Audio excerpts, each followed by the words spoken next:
Welcome to Generations of Change in Fundraising. We'll be talking about the 5 different generations that exist today and how each of those generations views philanthropy in a slightly different model. Murph Systems has been studying generations for the past 12 years. As we've looked at the different generations, we've noticed that from the traditionalists down to Generation Z, each generation comes to life with their own unique set of values. They have their own characteristics that they believe make them who they are. And they're right. They've become the people that they are based on the experiences that they've had at the various stages in life. You see, we each go through 3 stages to become the people that we are. In the first stage, from 0 through 6 years old, this is the imprinting stage. This is when you develop your personality and your basic temperament. In the second stage, from 7 to 13 years old, this is when you develop your value and your belief systems. These stay with you for the rest of your life. Now, you can adapt your values and you can change your beliefs, but your core beliefs are established during that stage. So what you experienced, what you witnessed, who you were around during that time will have a tremendous influence on who you are. The third stage, from 14 to 22, this is the critical thinking and problem solving stage. This is a time when you learn how to think, how to make decisions, and how to make the right choices.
So why is it that each of the different generations will give, or why will they not give?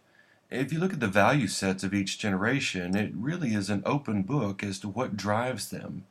The traditionalist generation, they were very social. They grew up during the Great Depression and believed that they must help one another in order to survive. They were generous and philanthropic because that was what they were supposed to do. The baby boomers were more philanthropic because it benefited them. They wanted their names on buildings. They wanted to be able to see that they were making a difference. The Gen Xers were much more cynical. It was more difficult to get them to give because they didn't want to show up to banquets. They didn't want to show up to events. They wanted to give because it benefited them, not because it benefited your organization. The millennial generation wanted to do micro-philanthropy. They wanted to give $10 here and $10 there, try to help the masses, not just one organization. And then Generation Z, the youngest generation, not currently working, they tend to want to give because they feel like it's the right thing to do. We're coming back around on that social scale, and they're being driven a little more like what the traditionalists were driven. The traditionalists, again, were the sense of right, a sense of obligation, and a sense of tradition. They gave to an organization because that's what their parents or their grandparents or their great-grandparents had done. Status recognition and appreciation were the driving factors for the baby boomers. They wanted to be recognized for what they were doing. They wanted a plaque on the wall. They wanted to have their name printed in the newspaper. One of the greatest marketing strategies for receiving donations has been, we will be publishing anyone's name in the newspaper as a donor who gives at a certain level. This is a way that you're able to drive up the donations somewhat. You say, for example, anyone that gives $300 will be publishing that they gave $300 to help our organization. And it'll be on such and such a date, and it'll be a part of a full-page ad. The Gen Xers gave because of their personal interest, their passion, and self-satisfaction. Anytime they gave, they were looking for proof that what they were giving to was actually making a difference. They wanted to know that their money went to where it said it was going to be given. They didn't want it to go to staff, they wanted it to go to program. Enter the funding satisfaction stage. During this time, what we're really looking for is proof that what we did made a difference. The millennials were looking for self-promotion, a sense of social connection, and technology-driven ease. In other words, when they gave, it had to be incredibly easy, and they did not need to be present to win. They needed to be able to text in their pledge or their donation. They needed to be able to go online and donate at 2 in the morning when they were thinking about it. They didn't want to fill out a card. They didn't want to have to send it in. Ideally, you establish it where you can give $10 a month until they decide they don't want to give anymore. It makes it easy on them and easy on you. The response patterns for the 4 different generations: the traditionalists responded to tradition, the boomers responded to pressure, the Xers responded to internal desires, and the millennials respond to social connection. They want to know what are their friends giving to, and that's what they'll give to as well.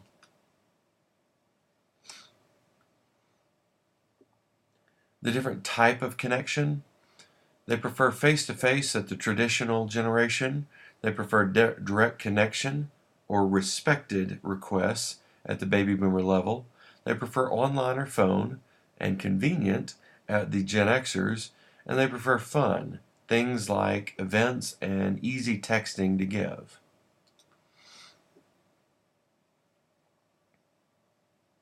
The campaign type will always depend on the target audience. If you're targeting the older generation, then you need to ask face-to-face. If you're targeting the boomers, then you need someone who is well respected by that generation to do the ask.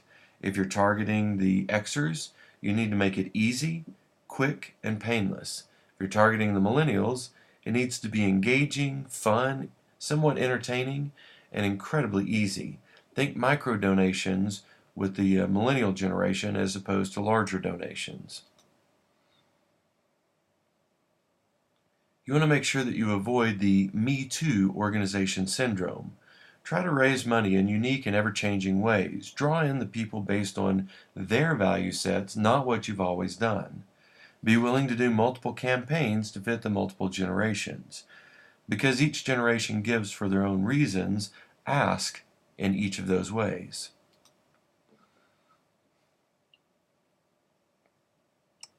Make fundraising easy and enjoyable. Make it possible all the time. Make it relevant to the individual. Make it about them. Make it measurable and make it worthwhile. It has to be enjoyable when they give money, or the younger 2 generations will not come back. It has to be available online, or you're not likely to capture the donation of the Xers. It has to be about them. This is the millennial philosophy. Okay, I understand that you're a great nonprofit, but how does that affect me? If you can show how it affects them, you can make it worthwhile. Embrace the technology that makes your life easier. Look at the things that can really enhance your ability to engage with the people who can give to you, and look at your ability to capture their donation and capture their conversation. Some of those technologies are using conference calls versus meetings.